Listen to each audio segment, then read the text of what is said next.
Welcome back, YodaDaWise. We're moving on to the next topic in that since we just did the last one of strength and weakening effect, we're gonna move on to resistance weakening effect. Cause why not? Makes sense, right? Gotta have one if not the other.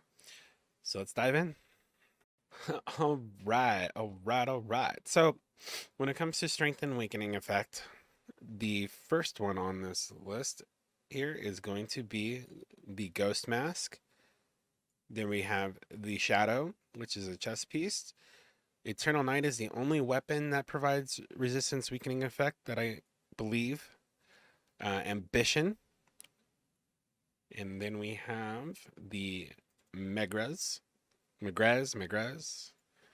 Then we have the Regulus.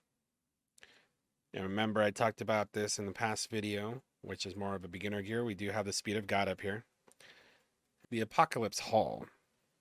All right, so the best question here is what's going to give you the most bang for your buck if you were to, I mean, there's absolutely no reason to build a total resistance weakening effect gear build just because it doesn't work the same way as SWE. Unfortunately, it'd be nice if, it flipped the script there to where uh, if Scissors had more RWE that it could zero out damage from the rock, but it doesn't work that way. All it does is reduce the effects of SWE and makes it nearly impossible for anybody to sweep you, essentially. Now, when it comes to all of these, let's take a different look here at what's going to be the best way. All right, trying a slightly different approach here.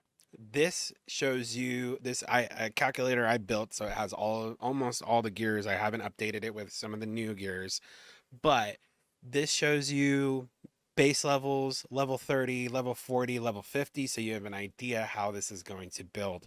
When it comes to which one's going to give you the most bang for your buck, it's definitely Ambition when it comes to RWE and the Ghost Mask. The problem with the Ghost Mask, though, it only has HP. It doesn't do a lot for you anything else other than resistance weakening effect. And that's not the whole point of all this. So the most bang for your buck is going to be the Ambition. If you can't get the Ambition, the next best chest piece is going to be Shadow. And that's your goal here is to not be able to be Swede. Personally, on my Dragon Slayer, like I will put a chest piece on there, like the Beetlejuice pants sometimes, not the chest piece, just to have some RWE there. Ultimately, when it comes down to it, if you have it 100% maxed awakening open on your commander, put that 600% RWE, and pretty much in theory, no one's going to be able to swee you anyways. In the event you don't have that awakening but awakening maxed out, these are going to be your best options. A lot of people used to use the Eternal Night for Hancock because it produced a lot of HP as well.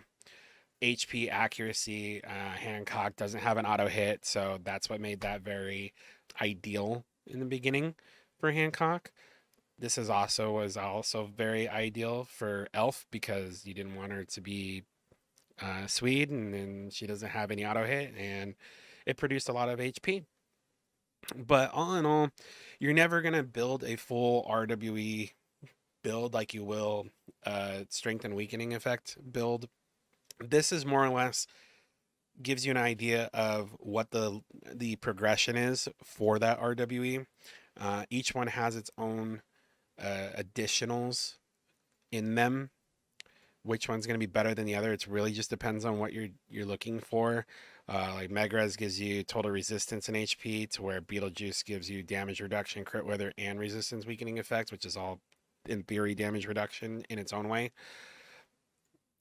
Each one produces its own results. Really, it's all a matter of a lot of the Regulus, the Shield of Light takes 40% damage from the first strike received in each round, with a total damage reduction of 6% and resistance weakening effect.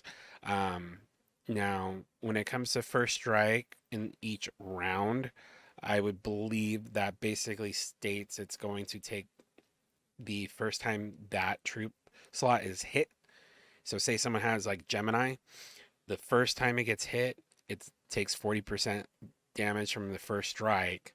The second time it hits, it's going to hit you full on. That's the way I read this. The the devs poorly created a lot of these descriptions. But we'll go more in depth on certain things later on. This is more or less just for RWE purposes, which is why I kind of more or less sticking to this breakdown of it, because this is the gear. This is what it's going to produce. This is what you're going to need at least level 30 for most builds when it comes to combating SWE. So, and then the Apocalypse Hall also gives you 80% here.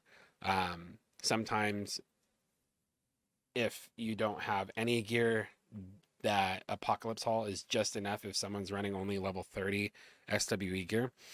So just keep that in mind. That pretty much wraps it up for RWE. Like I said, I'm trying to get through these quickly. I'm giving you kind of the base information here so you can go and look at them specifically to see which one's going to be the best for you. At least you have a breakdown on how each one kind of maxes out. So until next time.